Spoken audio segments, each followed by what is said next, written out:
이현주 선생님입니다.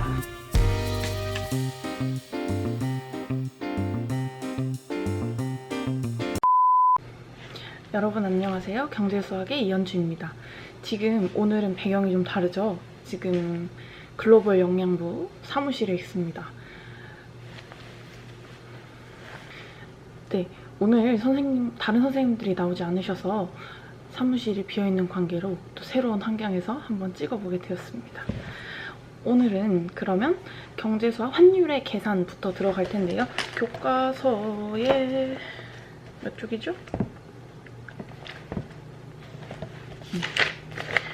교과서의 35쪽 환율의 계산 여기부터 들어가도록 하겠습니다.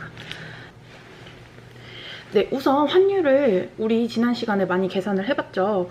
그런데 환율을 계산하는데 또 여러 가지 방법이 있어서 어떤 방법들이 있는지 한번 살펴보도록 할게요. 네, 환율은 한 나라의 화폐와 다른 나라의 화폐 사이의 교환 비율입니다.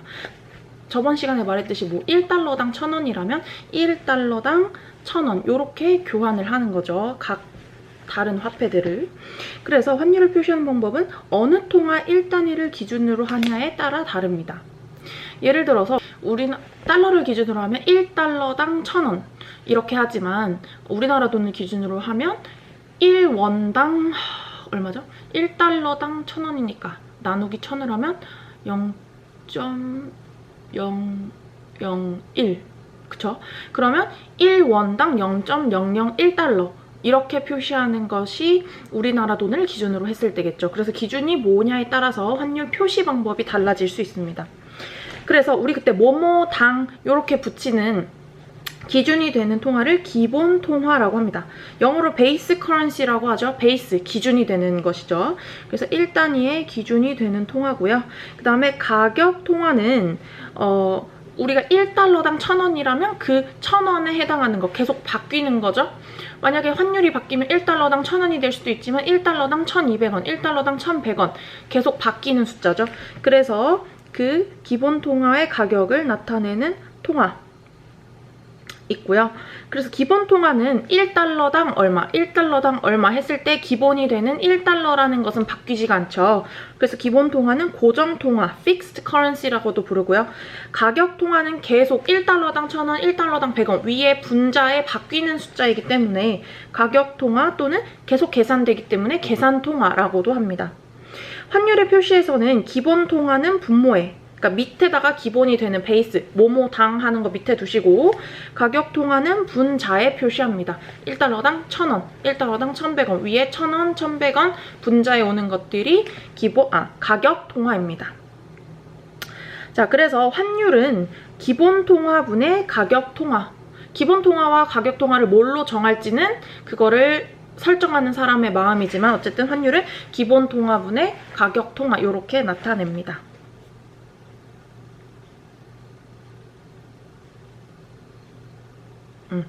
그래서 환율 표시 방법을 보면 유럽식 표시와 간접 표시 환율, 미국식 표시가 있습니다. 자, 얘가 어떤 거냐면 우리가 가장 많이 사용하는 것은 유럽식 표시입니다. 유럽식 표시는 기준을 뭘로 하는 거냐면 미국의 1달러, 달러를 앞에 쓸까요?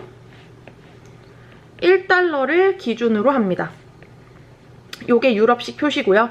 그 다음에 간접 표시 환율, 미국식 표시는 다른 나라 돈을 기준으로 했을 때 달러로 얼마냐. 그게 바로 미국식 표기입니다. 그래서 아까 기준이라고 했는데 요거를 좀 바꿀까요?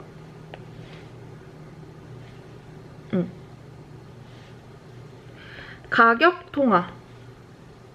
잠깐만. 가격 통화 아니지.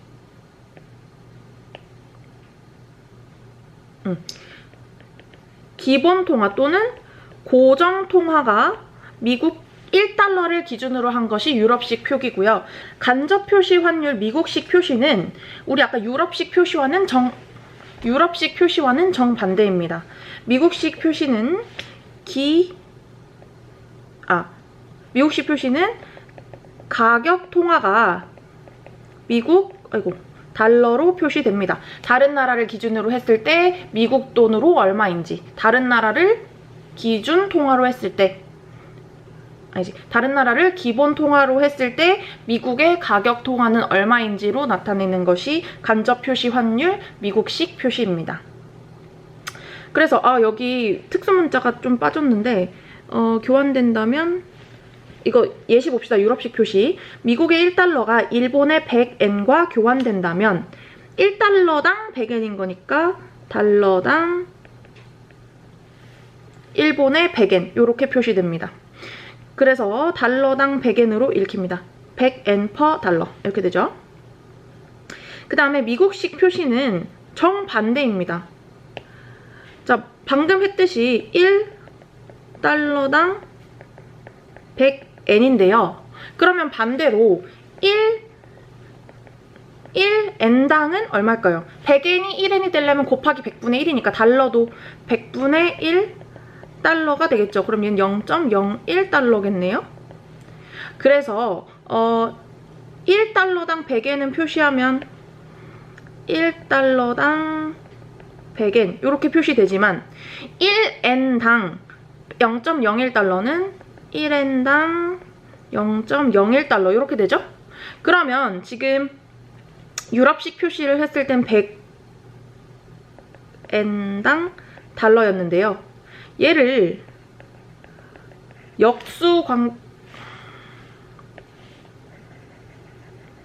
여기 너무 좁으니까 새로운 곳에 다시 한번 써볼게요. 자, 우리 어떻게 했냐면 1달러당 100엔을 표시할 때는 달러당 100엔 이렇게 표시했고요. 그 다음에 1엔당 몇 달러였어요? 100엔이 1엔 되려면 100분의 1이죠. 그래서 1달러를 100으로 나누면 0.01달러였으니까 1엔당 0.01달러 이렇게 됩니다. 그러면 우리 달러분의 100엔을 이거 분수처럼 좀 나타내볼까요? 1달러 분의 100엔이죠. 그러면 요거를 몇 분의 1 요렇게 완전히 분수로 역수로 표현을 하기 위해서 몇 분의 1을 사용하는데요. 그게 무슨 얘기냐? 우리 2 같은 경우는 2분의 1, 분의 1 이렇게 나타내지 않나요?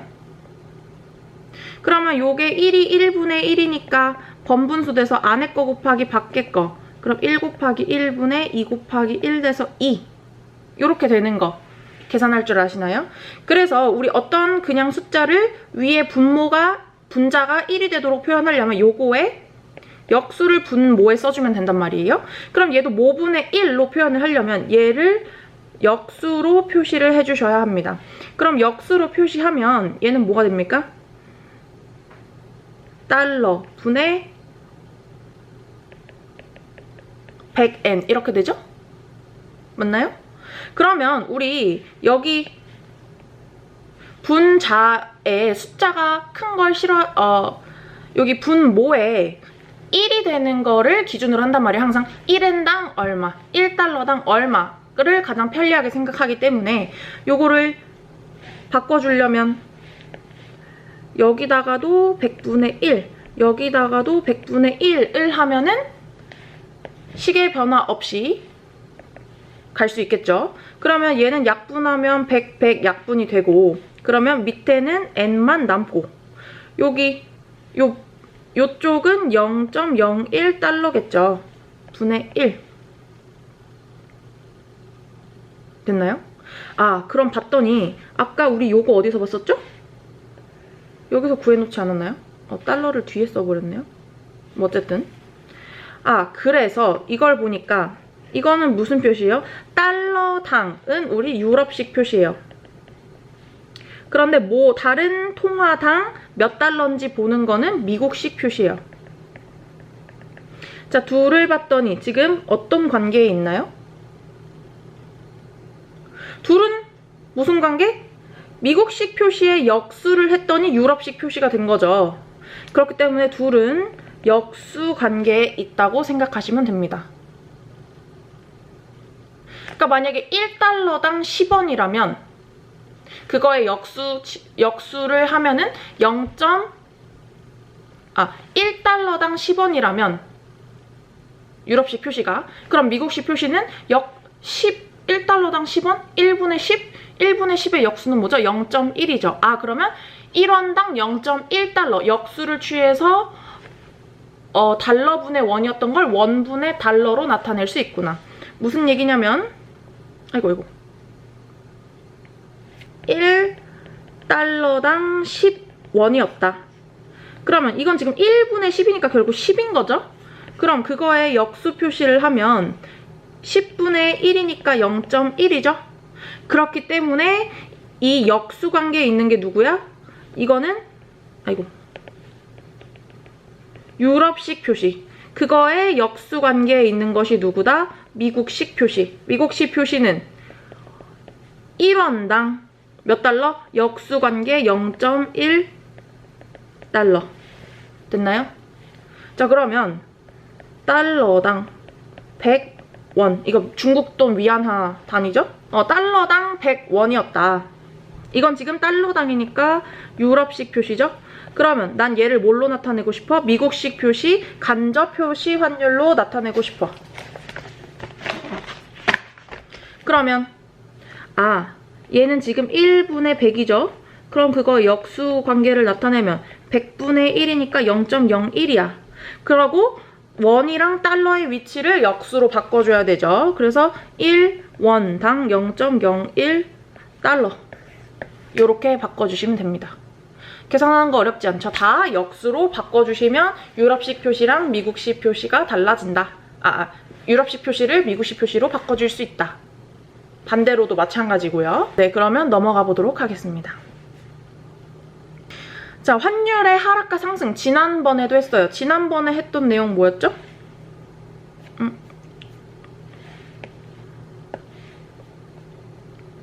지난번에는 외화의 수요와 공급이랑 환율을 비교를 해봤는데요. 외환의 수요가 높아져요. 외국 돈을 찾는 사람이 많아져. 그러면 너도 나도 살려고 하니까 가격을 올려도 되겠죠? 그렇기 때문에 환율이 상승합니다. 그럼 환율이 올라가면 원화의 가치는 환율이 올라가? 1달러당 1,000원 하던 게 1,200원 됐어. 그러면 내가 1,000원을 주고도 1달러 가질 수 있었는데 이젠 1,200원 줘야 살 수 있죠? 그럼 우리나라 돈의 가치가 그만큼 떨어졌기 때문에 좀 더 줘야 달러를 살 수 있는 거죠. 그래서 원화의 가치는 떨어졌다. 자, 거꾸로 외환에 공급이 많아. 외환을 많이 줬어? 우리 외국 돈 많네? 그럼 외국 돈을 찾는 사람보다 돈이 더 많아지고 있으니까 환율은 내려가겠죠? 1달러당 1,000원 하던 게 1달러당 500원이야.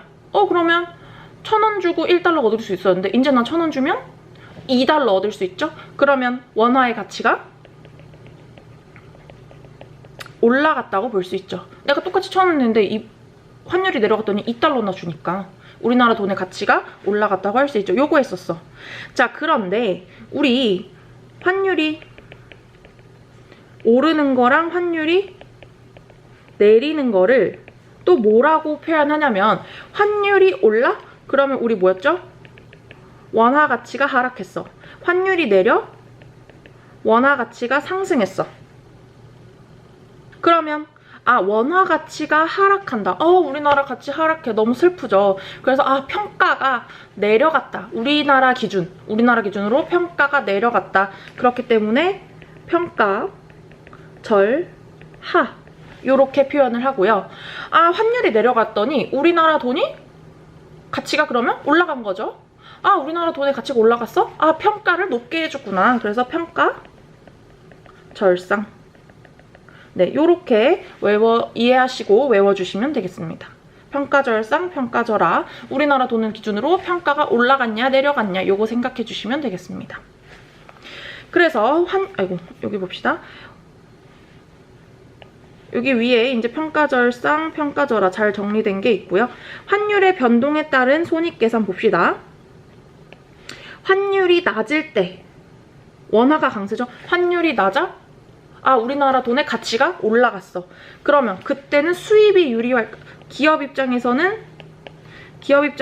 수입이 유리할까요? 수출이 유리할까요? 수입이 유리하죠. 자, 왜냐면 지금 환율이 낮아졌어. 그러면 우리나라 돈의 가치가 올라간 거죠. 그러니까 1달러당 1,000원 하던 게 1달러당 500원이 됐어. 그러면 내가 수입을 해야 된단 말이야? 그러면 옛날에 1달러짜리 뭐 펜을 하나 살 건데 펜을 하나 수입을 해올 거야. 그럼 옛날에 우리나라 돈으로 1,000원을 줘야 가져올 수 있는데 이제 500원만 주면 가져올 수 있죠. 그러면 수입할 때 너무 좋지 않아요? 1,000원 주고 가져오던 게 이제는 500원만 주면 가져올 수 있잖아. 그죠? 그래서 수입에 유리하죠. 언제? 원화가 강세일 때 수입에 유리. 그러면 수출은 반대로 불리하겠죠? 자, 원화가 올라갔다는 거는 환율이 낮아졌다는 얘기. 네, 요 얘기고요. 그 다음에 환율이 1,000원일 때 외국인이 9달러를 들고 한국 시장에 들어와.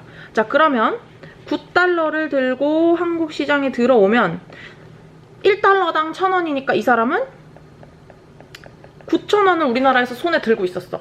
그래서 아무것도 안 하고 가만히 있는데 다음날 환율이 하락해가지고 900원이 됐어요. 그러면은 9,000원을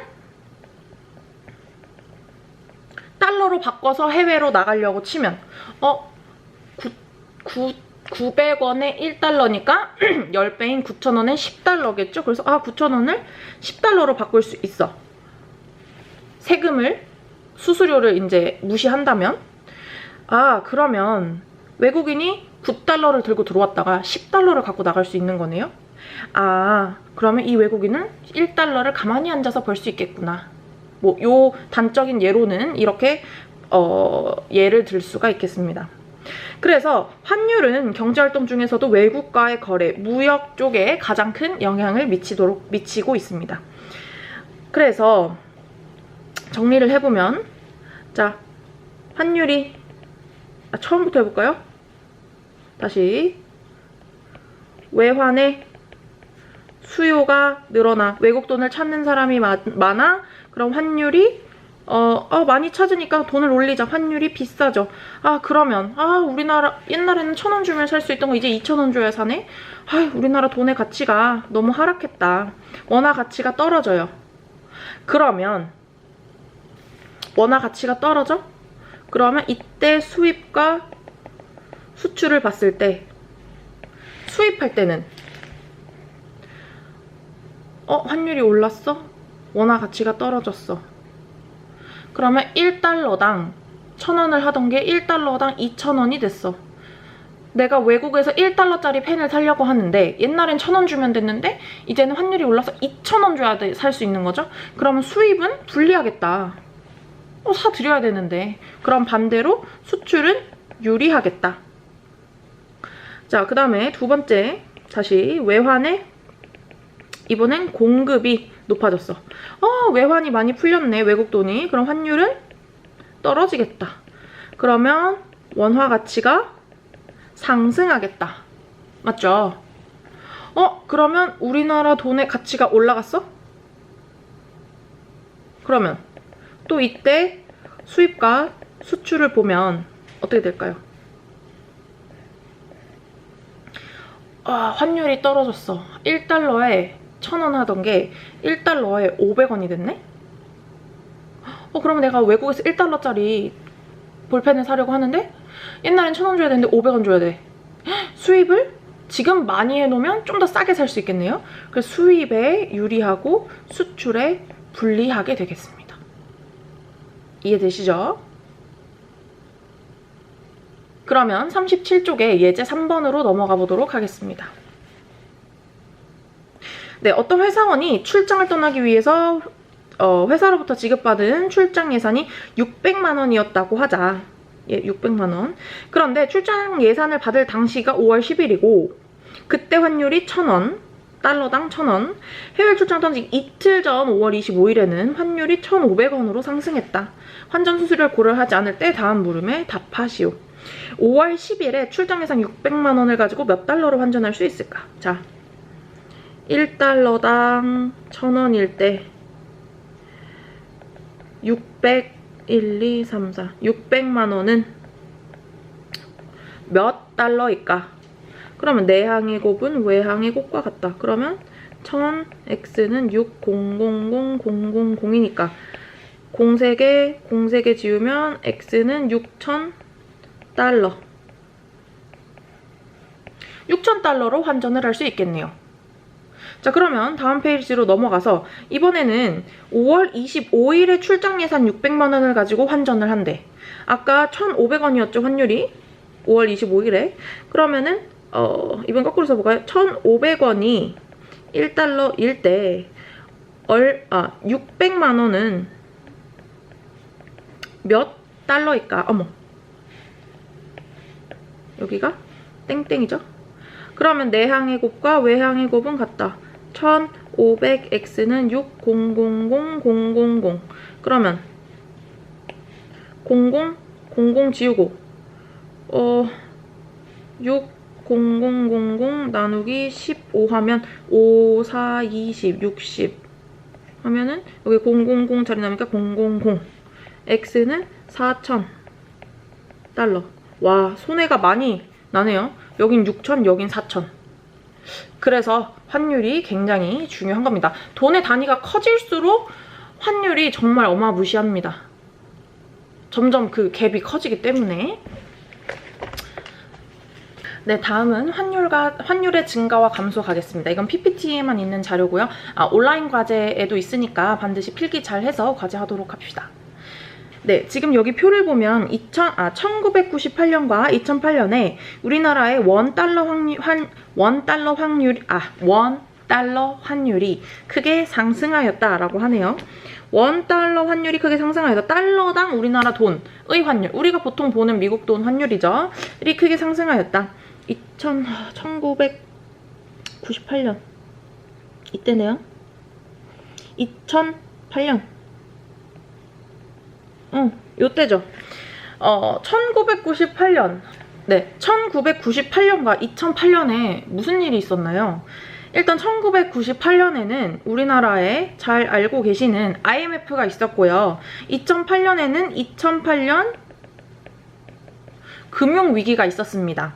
1998년에 IMF는 우리나라 이제 정부에서 외환을 관리를 할 거 아니에요, 전체적으로. 그런데 그런 경제 이제 정책 등에 실패를 해서 IMF가 오게 됐고요. 그래서 그때 기업들이 많이 부도가 나고 굉장히 힘든 시기를 겪었습니다.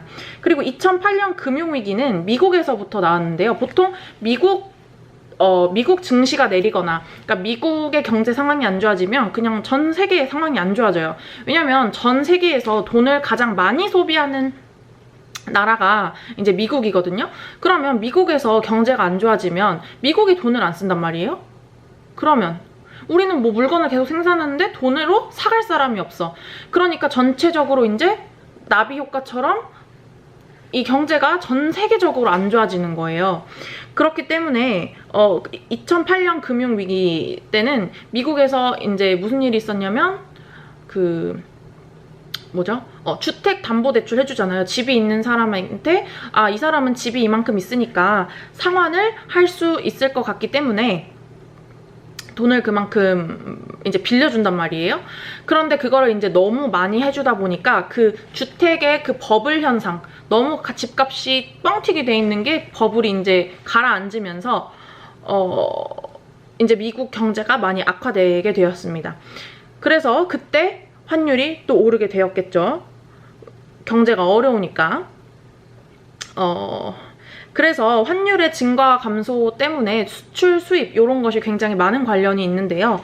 그거를 다음 슬라이드에 보면 환율의 변동에 따라 어떤 일이 일어나는지 봅시다. 자, 환율이 올라갔네? 그러면 우리나라 돈의 가치는, 원화 가치는 하락하는 거죠. 원화 가치는 하락해. 왜? 1,000원 주면 1달러 받을 수 있었는데 이제 2,000원 줘야 받을 수 있거든. 자, 그러면 우리나라 돈의 가치가 하락해. 그러면 외국 상품을 수입할 때, 방금 말했죠? 자, 펜을 사야 되는데 환율이 올라갔어? 그럼 이게 1달러짜리면 내가 1,000원 주면 살 수 있었는데 환율이 2,000원으로 오르면 1달러짜리를 2,000원 줘야 살 수 있죠? 그러면 수입에 많은 원화를 지급해야 되죠. 같은 1달러짜리 사야 되는데 옛날엔 1,000원이었는데 이제 2,000원 내야 되는 거죠. 오케이? 네, 그러면 환율이 상승했을 때, 자, 지금 1달러당 1,000원에서 2,500 원이 됐다고 해봅시다. 그러면 내가 수출업자라면 맨 처음에 내가 펜 하나에 1달러 주세요 했었어. 그러면 내가 1달러에 이거 펜 하나에 1달러 주세요 했는데 내가 1달러를 받으면 우리나라에서 1,000원의 가치를 했어. 그런데 내가 이거 펜 팔아서 이제 1달러를 받으면 2,000원의 가격이 되죠. 그러면 나는 가만히 똑같이 1달러를 받았는데 한국 돈으로는 2배를 받는 거죠. 그러면 수출품 좀 가격 깎아줄게. 지금 환율 올랐으니까 뭐 하나에 0.5달러로 깎아줄게 라고 하면 내가 똑같이 그 전이랑 똑같이 1,000원을 버는 셈이 되죠. 됐습니까? 그럼 이제 반대로 생각해 볼게요. 자, 환율이 하락했어. 달러당 2,000원에서 1,000원이 됐다고 해봅시다. 그러면 달러 하나 사려면 2,000원 줘야 되는 걸 이제 1,000원만 주면 되네. 우리나라 돈의 가치가 올라갔네. 그러면 우리나라 돈의 가치가 올라갔어? 그러면 외국 상품 나 수입해야 되는데 외국 상품을 수입을 하는데 1달러짜리를 수입할 거야. 그러면 1달러짜리 수입할 때 옛날에는 2,000원 주면 됐는데 이제는 1,000원만 주면 1달러짜리 살 수 있네? 그러면 외국 상품을 똑같이 수입을 해도 돈을 조금만 내도 되죠? 자, 내가 펜을 1개 살 거야. 그럼 옛날에는 1달러에 2,000원이었으니까 2,000원 줘야 이거 가져올 수 있었는데 이제는 1,000원만 주면 가져올 수 있죠? 그렇기 때문에 수입할 때 적은 원화 지급. 돈 조금만 줘도 살 수 있는 거죠. 자, 그러면 수입이 늘어나겠죠. 돈 조금만 주면 살 수 있으니까. 그럼 반대로 아까 환율이 상승했을 때는 비싸. 수입 이제 좀 줄여야겠다. 수입이 줄어들 수가 있죠. 그러면 반대로 이번엔 수출업자를 생각을 해봅시다. 자, 펜 1개에 또 1달러 주세요 라고 했어. 그러면 펜 1개에 1달러를 주고 내가 팔 거야. 그럼 내가 1달러 받으면 옛날에 내가 1달러 받으면 2,000원을 받는 셈이었는데 이제는 2,000원에서 1,000원으로 환율이 내렸으니까 내가 1달러를 받으면 이제 1,000원밖에 못 받는 거야. 반값밖에 못 받아. 우리나라 돈으로 생각했을 때. 그렇기 때문에 원화 수익은 감소하겠죠? 그러면 수출품의 가격은 어떻게 돼? 내가 옛날엔 하나 팔아서 2,000원 벌 수 있었는데 이제는 하나 팔아서 1,000원밖에 못 받네? 그럼 가격을 좀 올려야 내가 그전이랑 똑같이 돈을 벌 수 있겠죠? 그래서 수출품의 가격이 올라가게 됩니다. 네, 이 관계를 잘 이렇게 머릿속으로 생각을 스스로 한번 해보세요. 혼자 꼭 이게 이렇게 돼서 이게 이렇게 되지? 생각 꼭 해보시고. 자, 그러면 밑에 한번 이거 완성해 봅시다. 일본 식료품을 수입하여 판매하는 이나영씨. 자, 일본 식료품 수입해서 판매해. 근데 환율이 올랐어. 그럼 판매 물품의 가격을 어떻게 해야 될까? 자, 내가 수입을 해. 내가 수입을 했는데 환율이 올랐어? 그러면 내가 1달러짜리를 1,000원에 사오던 게 이제 2,000원 줘야 살 수 있네? 그러면 판매 물품의 가격을 내가 더 비싸게 사왔으니까. 그지? 자, 환율이 올랐어? 내가 비싸게 사왔어? 그럼 내가 손해볼 수 없잖아? 그럼 판매 물품의 가격을 높여야겠죠? 오케이? 그 다음에 중국의 김치를 이번엔 내가 수출할 거야. 그랬는데 환율이 내렸어. 그러면 자, 내가 수출을 하는데 환율이 내렸네. 이거 헷갈리네요. 그러면 이것도 생각을 해봐. 1달러당 2,000원 하는 게 1달러당 2,000원 하는 게 1,000원이 됐어. 그런데 내가 김치를 한 통에 1달러에 팔았어. 1달러를 딱 팔면 내가 2,000원이 내 손에 들어와야 되는데 내가 1달러를 팔면 환율이 내리면 1,000원밖에 못 받는단 말이야?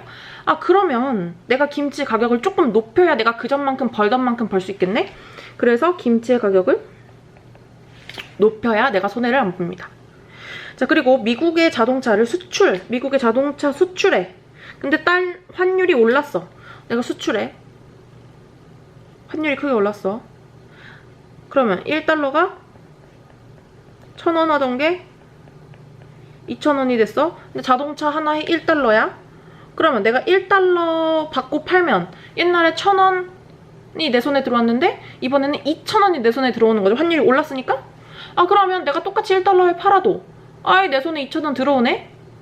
그러면 아, 내가 좀 깎아줄게. 환율이 올랐으니까. 그래서 자동차 가격을 낮출 수 있겠죠. 자, 이번 싱가포르에 생산되는 홍차를 홍차가 수입을 한대. 근데 환율이 내렸어. 자, 2,000원에서 1,000원이 됐어. 자, 그러면 내가 지금 수입하면 싸게 사온 거죠? 좀 평소보다 싸게 사왔으니까 좀 싸게 팔 수 있겠죠? 그래서 물품의 가격을 낮춤. 됐나요? 네, 요렇게 생각해 보시면 되겠습니다. 그러면 다음 문제로 넘어가 보겠습니다. 자, 환율의 변동을 받는 사람들인데 요걸 가지고 이제 뒤에서 계산을 해볼 거거든요. 한번 볼게요. 박주영 씨는 미국에 컴퓨터를 판매하는 수출업자이다. 자, 수출. 컴퓨터 수출해. 그런데 수출 단가가 800달러인데 한국 전자제품의 인기가 올라가면서 5,000대의 주문을 해서 400만 달러를 벌여들였대. 자, 크리스는 한국의 대학으로 유학 온 미국인 교환학생. 그래서 등록금을 내기에 400달러를 원화로 바꾸려고 한다. 자, 제니퍼는 미국인으로서 케이팝을 좋아하여 한국 여행을 왔는데 총 여행비를 100달러만 사용하려고 한다. 자, 이미소 씨는 미국에서 가정용 청소기를 수입하여 판매한다.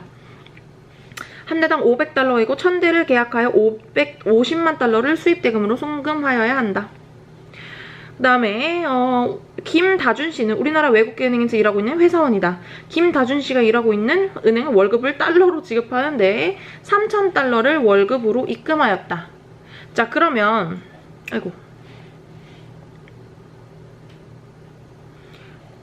네, 원달러 환율의 추이. 요거는 사실 좀 상관없는 그래프였는데 왜 들어간지 모르겠어요. 자, 5월 마지막 주에 달러당 1,084원이었던 게 1,068원. 환율 하락했네요. 그죠? 자, 이때 환율의 변동에 영향을 받는 사람들이 계약이나 환전을 6월 첫째 주 환율이 내렸을 때 진행을 했을 때 손익 여부를 밝히고 손익 금액을 계산하래. 자, 아까 박주영 씨 뭐였죠? 컴퓨터 판매 800달러 5,000대 800달러 5,000대 수출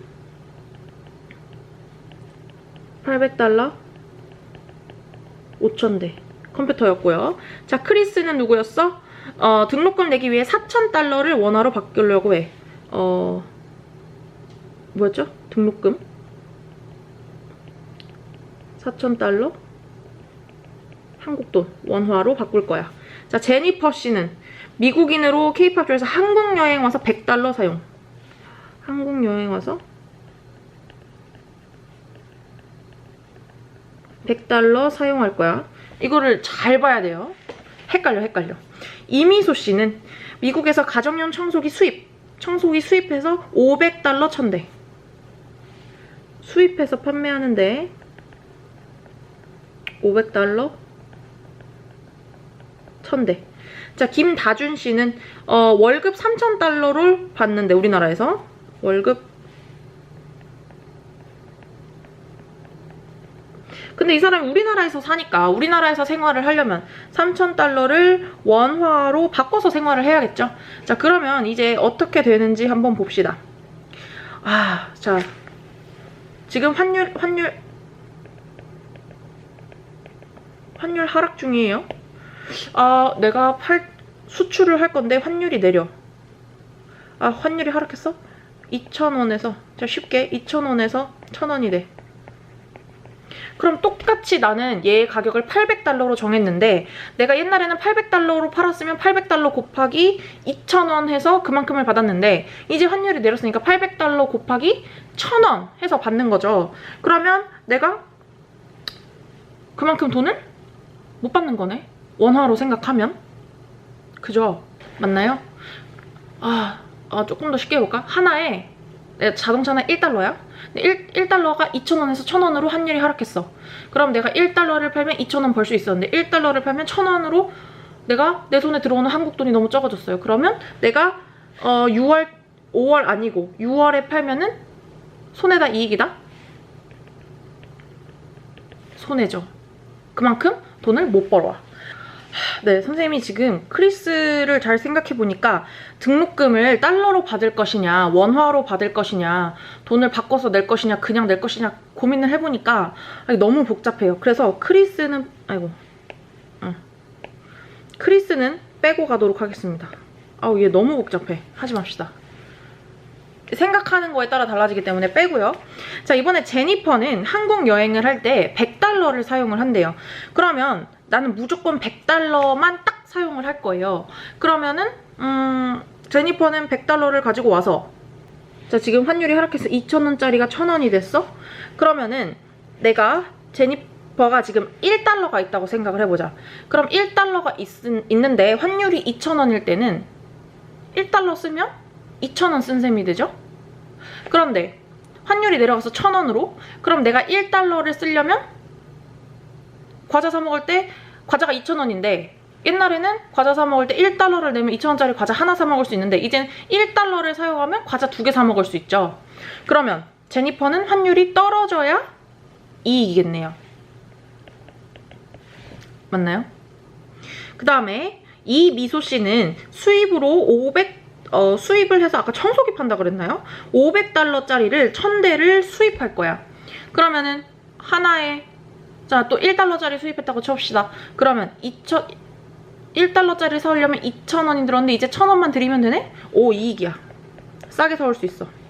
그 다음에 김다준 씨는 월급을 3,000달러를 받아. 근데 그거를 우리나라에서 사용하려면 원화로 바꿔야겠죠? 그러면 내가 2,000원일 때 원화로 바꾸는 거가 1,000원일 때 바꾸는 것보다 돈이 더 많아지잖아, 한국 돈으로는. 그러니까 환율이 내렸을 때 한다면 이 사람은 손해겠죠? 그럼 계산을 해봅시다. 지금 진짜로는 달러당 1,068원, 1,084원에서 1,068원 된 거죠? 그럼 손해본 만큼은 요 달러당 차액만큼이 손해 또는 이익을 본 거겠죠? 그러면 이 사람은 1달러에 1,084인데 그게 1,068원으로 바뀌면서 요 뺀 만큼이 이제 차액이고, 그러면 이건 1달러당이고 800달러당이려면 곱하기 800을 해야겠죠? 그런데 이게 한 대만 그런 게 아니라 몇 대? 500대, 5,000대. 그래서 이렇게 계산을 하시면 됩니다.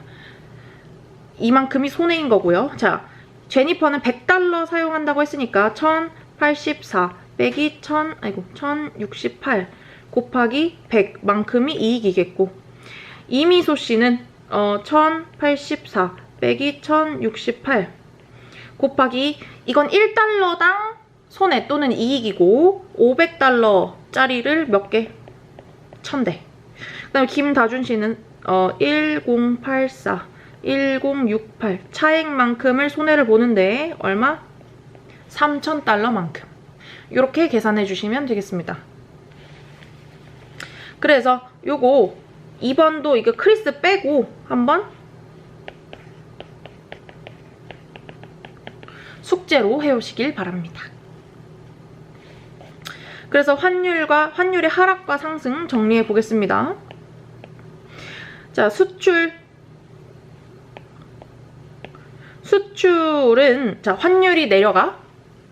자, 다시 환율이 내려가. 2,000원에서 1,000원이 됐어.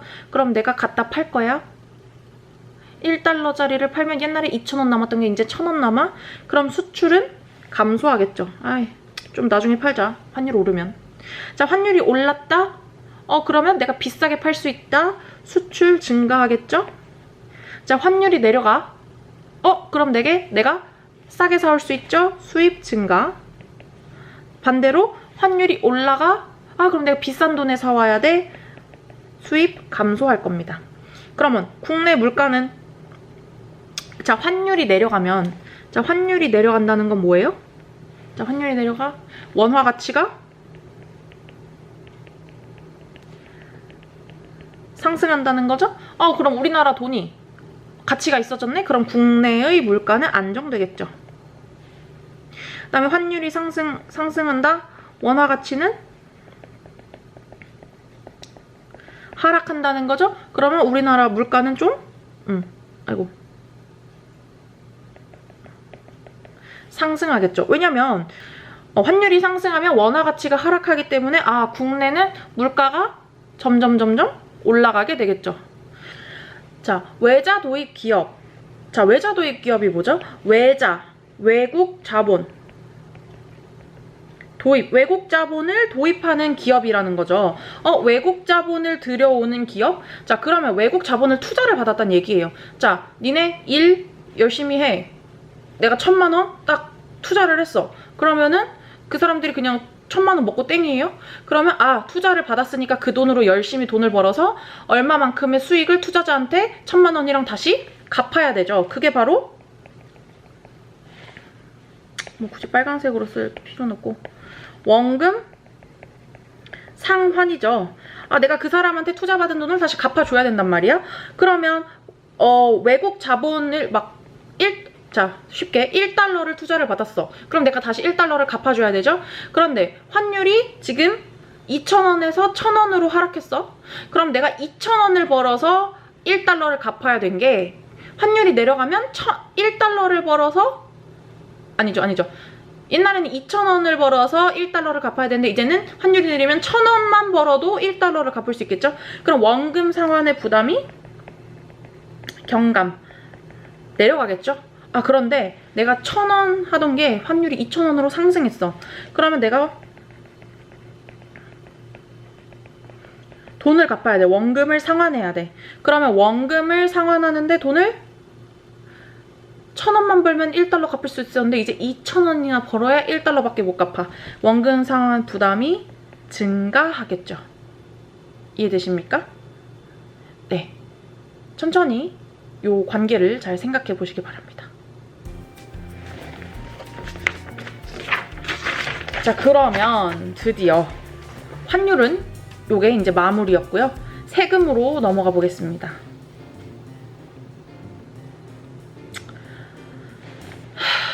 여러분 오늘이 며칠인지 아십니까? 오늘이 4월 14일 투표 전날입니다. 여러분이 내일 투표를 많이 하시기를 바라며 지금 영상을 찍고 있는데요. 그렇습니다. 이제 점점 봄이 가고 쓸데없는 소리는 그만하겠습니다. 세금 들어가 보도록 하겠습니다. 여러분은 세금을 내고 계신가요? 안 내고 계신가요? 네, 뭐 안 내고 계신다, 내고 계신다 얘기하는 사람이 있겠지만 여러분이 뭐 100원짜리 사탕이라도 하나 사 먹은 경험이 있지 않나요? 네, 우리 뭘 사 먹고, 그러니까 뭐 물건을 팔고 물건을 파는 거 외에도 물건을 살 때도 여러분은 세금을 내고 있습니다. 자동적으로 우리나라는 부가가치세 세금이 물건에 붙어 있죠. 그래서 뭐 거의 모든 국민이 다 세금을 내고 있다고 보셔도 만무합니다. 그래서 세금에는 어떤 종류가 있는지부터 먼저 알아보겠습니다. 자, 세금의 종류. 세금이란 국가, 지방 및 자치단체가 국민을 위한 특정한 목적의 달성을 위해 조성하는 국가의 생활비죠. 그래서 개개인에게 소득 또는 생활행위에 대해서 일정한 규칙에 따라 지불을 요구하는 것이 세금입니다. 우리 세금 걷어서 뭐 하죠? 우리 투표하는 것도 세금 걷어서 돈 내고요. 또 뭐 있죠? 국방비, 교육비, 뭐 환경 그런 인프라 구축, 그 다음에 또 뭐 있죠? 국회의원 월급도 우리가 주고 있죠. 나라의 녹을 먹죠. 저도 선생님이라 여러분의 녹을 먹고 있습니다. 그래서 지금 열심히 강의를 만들고 있죠. 뭐 어쨌든 그렇게 세금을 걷어서 그런 공공의 목적으로 우리나라 전체 사람들이 사용할 수 있게끔 이용을 하는 것입니다. 그래서 세금의 종류는 여러 가지가 있지만 대표적으로 소득세, 자, 근로소득에 대한 세금. 여러분이 돈 벌면 벌었는데 세금 좀 내야지. 그 다음에 부가세는 물건이나 서비스 등을 구매할 때 발생하는 것이 부가세. 그 다음에 교육세, 지방세 등이 있습니다. 뭐 간단하게 이렇게 되고요. 그래서 세금의 종류는 크게 직접세와 간접세가 있는데, 직접은 내가 진짜 직접 돈 내는 거, 간접세는 내가 딴 거 했는데 그냥 얼떨결에서 내가 세금을 냈네? 이런 겁니다. 한번 보면 직접세는 개인이나 기업이 벌어들인 소득에 대한 세금을 부과하는 것입니다. 소득세라고도 부르고요. 그래서 자산소득, 예를 들어 일을 해서 번 거나 이자 배당, 내가 주식을 이자는 뭐죠? 내가 그 통장에 돈을 넣어놨는데 거기 이자가 붙죠. 거기에 대해서도 세금이 나가요. 그리고 부동산 소득, 내가 부동산 집을 갖고 있어? 그럼 집세 우리 낸다 그러죠? 집 세금, 부동산 소득도 직접세에 해당이 되고요. 그다음에 증여소득, 상속이나 유산으로 얻는 소득. 자, 엄마가 저한테 1,000만 원을 주겠다. 그럼 고스란히 저한테 1,000만 원이 올 수가 없어요. 그것 또한 세금을 걷습니다. 몇 퍼센트인지 모르겠어요. 저도 안 받아봐서. 그다음에 사업소득, 사업에서 돈 번 것도 근로소득이나 비슷하죠. 그다음에 소득액이 많을수록 세금 부과율이 높아지는 누진세율을 적용하고 있습니다. 그다음에 간접세는 물건을 판매할 때 물건값으로 돈을 받은 상인에게 세금을 대신 내는 방식입니다. 물품세, 부가가치세, 개별소비세, 관세, 전기세 등이 있고요. 고정세율이라고도 부릅니다. 그 다음에 세금의 비율이 고가의 상품에는 세금의 비율을 높이거나 특별세를 부과하여 부의 균형 또는 소득 재분배에 기여합니다. 그만큼 비싼 걸 살 돈이 있어? 그러면 세금 좀 더 내지. 요런 건 것 같아요. 자, 그래서 예제 41쪽에 있는 거 봅시다. 이거 선생님이 직접 영수증 이거 교과서 있는 거 보고 직접 만든 거예요. 이거 아주 피땀 눈물입니다. 자, 후레쉬 우유 200ml, 바나나 우유 200ml, 고당도 오렌지, 밀폐 용기, 종이 쇼핑백.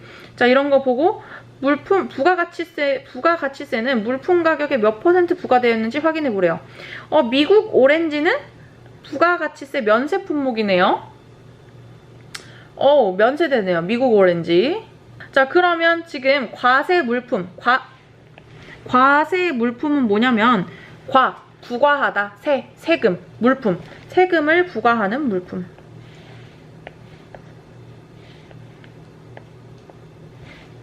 세금을 부과하는 물품. 이게 과세 물품이고요. 부가세는 이제 거기에 붙는 건데요. 지금 보면 4, 7, 2, 8이 472가 됐네. 앞에 472만 또 떼왔네요. 우리 0.85는 낼 수가 없으니까 4728이 472가 됐어. 뭐죠? 4728에 10분의 1이 앞으로 한 칸 가면서 472.8 되지 않습니까? 얘는 계산할 수가 없으니까 버려요. 그러면 부가세는 과세 물품의 10분의 1만큼인 거죠? 그럼 그게 위아래에 10 곱하면 100분의 10이죠? 얘는 10%죠. 그래서 우리 물품에는 10%의 부가세가 붙는다고 생각하시면 됩니다. 그리고 여러분 집에 있으면 집에 있는 영수증, 제 거 영수증 가져온 거거든요? 보이나요? 네, 영수증 이런 거 보고 한번 진짜 만나보세요. 여기 한번 보면 뭐죠? 제가 라면과 참치마요김밥을 먹었네요. 그러면 7273 7273원을 먹었는데 거기에 10%인 727만큼이 부가세로 붙었죠. 그래서 총 8,000원이 나왔어요.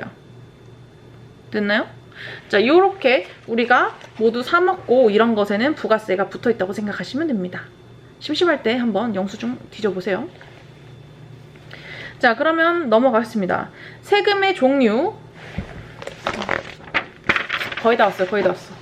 세금의 종류엔 또 특별 소비세가 있죠. 우리 아까 그런 거, 비싼 거. 개별 소비세라고 부르는데요. 사치성 상품, 고급 서비스의 소비에 대해 특별히 높은 세율을 적용하는 세금입니다. 과거에 특별 소비세라고 불리던 게 개별 소비세로 바뀌었고요.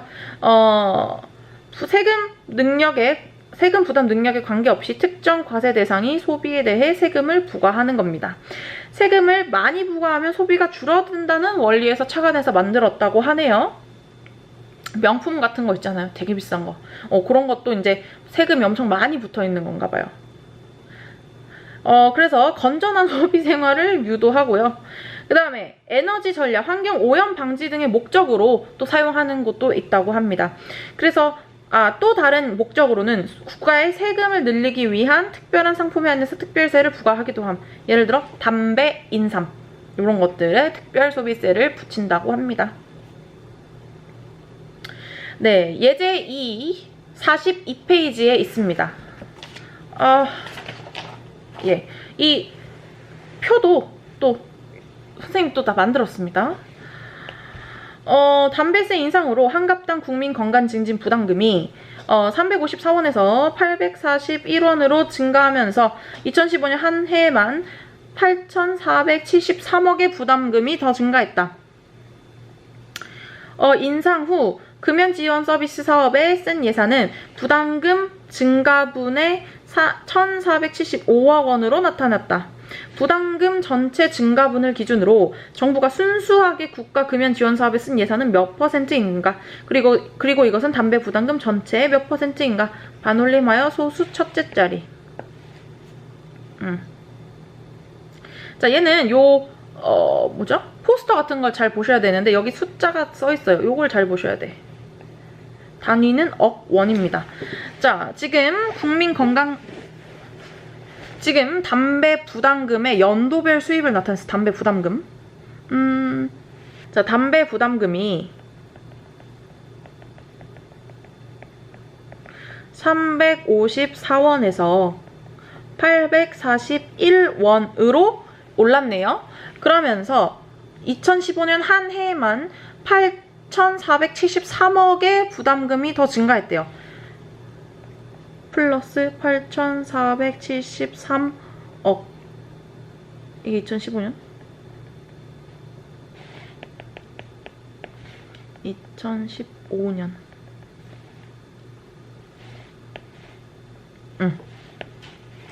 자, 그랬는데 담배 부담금이 8,473억 증가했다는 거 어디서 알 수 있죠? 요 표에서 알 수 있을 것 같아요. 자, 24757, 24757에서 16284 한번 빼볼까요? 예, 제 자리엔 항상 계산기가 있는데요.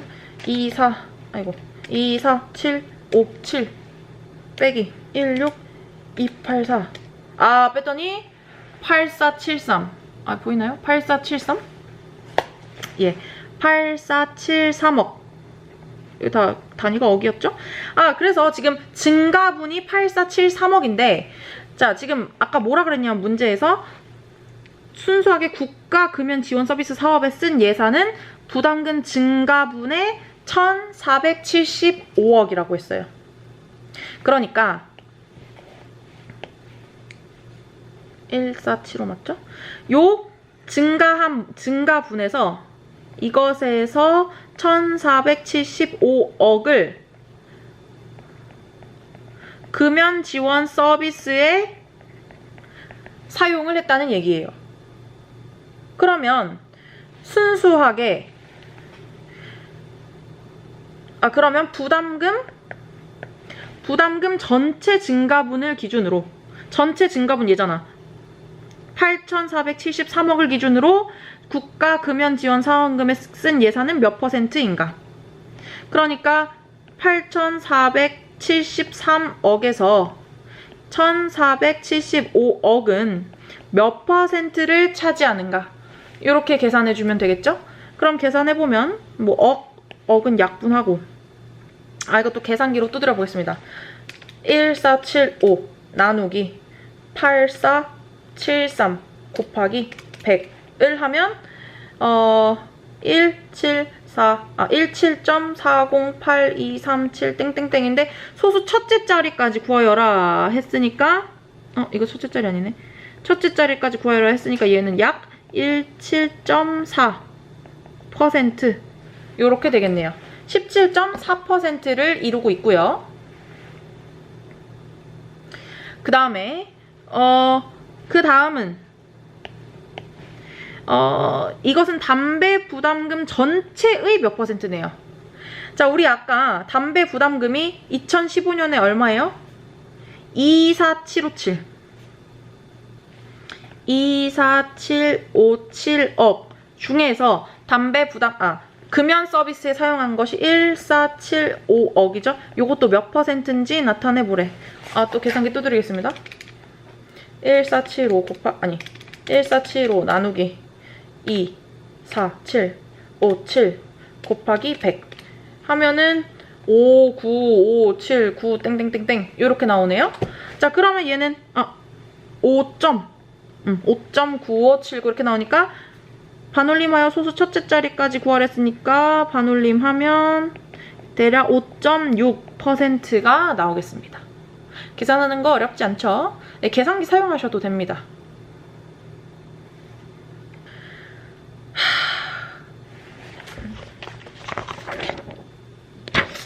자, 이번 시간에 마지막 관세까지 하고 마치도록 하겠습니다. 관세, 여러분 해외여행 많이 다녀보셨나요? 해외여행 갈 때 우리 관세 물죠, 관세. 자, 관세가 뭐예요? 다른 나라 상품을 우리나라로 들여올 때 그 상품에 부과하는 세금입니다. 관세를 부과하는 목적은 주로 국내 사업을 보호하기 위한 겁니다. 이게 무슨 얘기냐면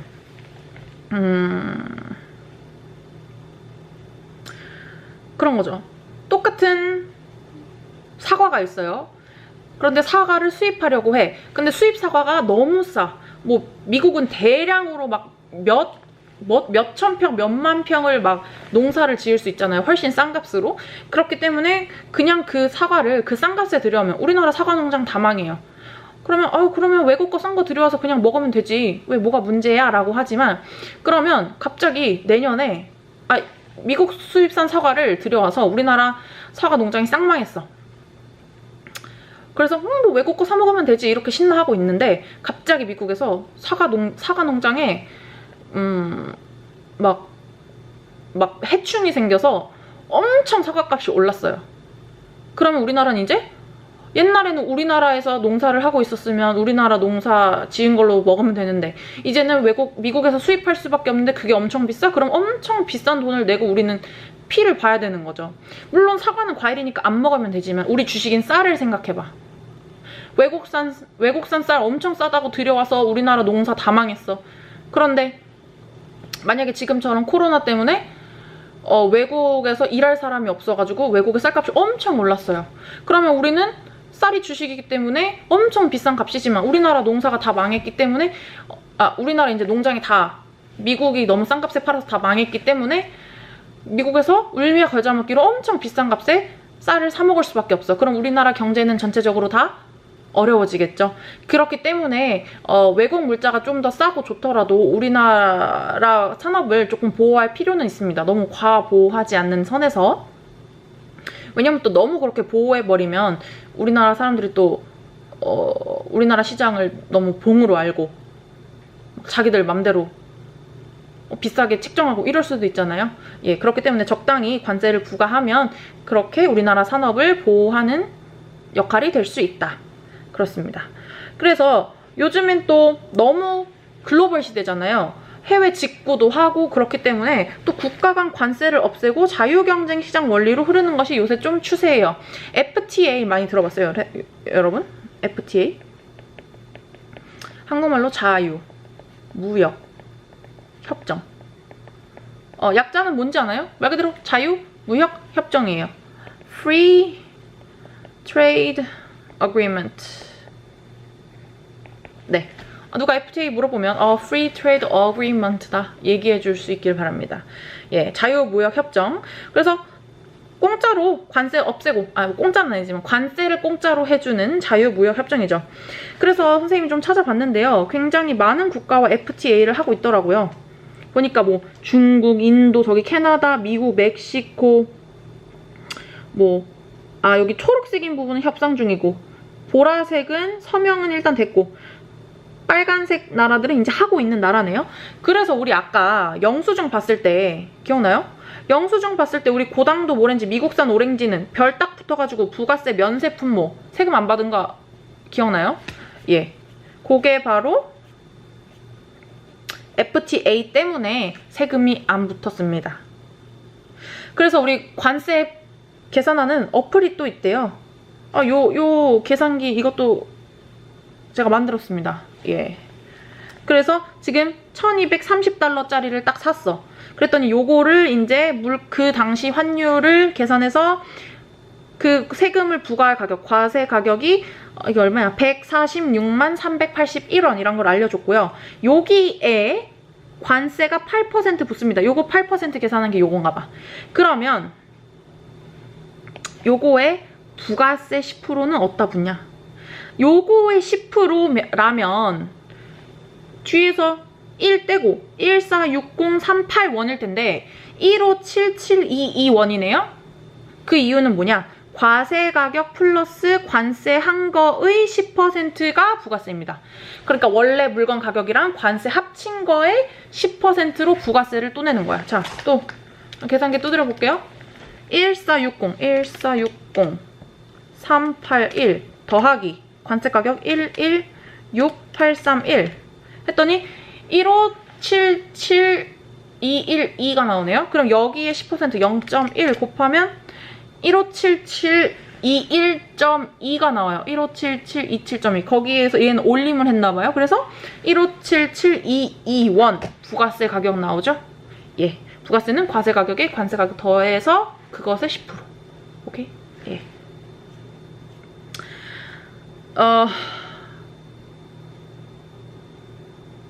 그러면 문제 43쪽에 문제 6번을 봤더니 이 부가세는 물품 가격의 몇 퍼센트? 그러니까 물품 가격은 과세 가격이죠? 그러니까 과세 가격 더하기 관세 10%인 건 알겠고, 그럼 그냥 그 물품 가격만으로 봤을 때 부가세는 몇 퍼센트 차지하냐? 그거 물어본 겁니다. 그러면 과세 가격 60381원 분의 몇 퍼센트 차지해? 부가세가 157722 퍼센트니까 곱하기 100 반올림의 소수 첫째 자리까지. 자, 또 계산기 두드립시다. 57722 나누기 1460381 곱하기 100 하면은 10.8080 쓸게요. 10.80 8080이 아니네. 800058 쭝쭝쭝쭝 이렇게 나오네요. 얘는 소수 첫째 자리까지 나타내면 대략 10.8%인 것을 알 수 있겠네요. 예, 계산기 사용해서 계산해 보세요. 자, 진짜 마지막. 예제 3번, 43쪽에 예제 3번 요것만 하고 딱 끝냅시다. 자, 부가가치세율은 통상 과세물품 가액의 10%. 그러니까 부가세는 과세물품 가액. 그러니까 이게 그냥 부가세예요. 부가세래. 이게 물건 가격. 과세, 세금을 부과하는 물품의 가액 금액. 이게 뭐라고요? 세금을 부과하는 물품의 금액이다. 그러니까 물건 가격, 세금 내는 물건 가격의 10%다. 부가세에 포함되어 차량의 기름을 65,000원어치 넣었을 때, 그러니까 이 65,000원은 부가세가 포함된 가격이야. 그러니까 원래 기름값 더하기 부가세가 붙은 게 65,000원이죠. 뭘 구하래 이때? 과세 물품 과액과 부가세액을 각각 구하래. 그러면 우리 원래 기름값이 과세 물품 가액인 거죠. 얘를 X로 두면 부가세는 과세 물품 가액의 몇 프로? 10%. 그렇기 때문에 0.1X라고 볼 수 있겠죠. 10%는 100분의 10, 100분의 10은 10분의 1, 10분의 1은 0.1, 그래서 0.1X. 그럼 그게 65,000원이어야 되는 거잖아. 그럼 얘네 둘이 더하면 1.1X는 65,000. 그럼 X. 또 나눠봅시다. 65,000 1.1로 나눠야 되죠? 65,000 나누기 1.1 하면 59090.909090이 계속 되나봐요. 반올림하여 원단위까지. 요거 반올림하면 대략 59091원. 이렇게 계산이 되네요. 그럼 59091원. 그러면 여기 그럼 과세 물품 과액은 답이 59091원 이거고요. 그럼 부가세는, 자, 부가세는 여기서 또 10%니까 0.1이죠. 그럼 뒤에서 한 칸 넣어서 5909. 5909.1원인데 나머지 0.1원은 버리면 5909원 요만큼이 부가세가 되겠네요. 여러분 되셨나요? 네, 오늘 계산할 게 굉장히 많았어요. 환율의 계산이랑 세금 계산하는 거 여러 가지 배워봤는데 예, 다음 시간 세금 계산도 많습니다. 예, 경제 수학이니까요. 조금만 참아주시길 바랍니다. 그럼 여러분 다음 강의에서 봬요.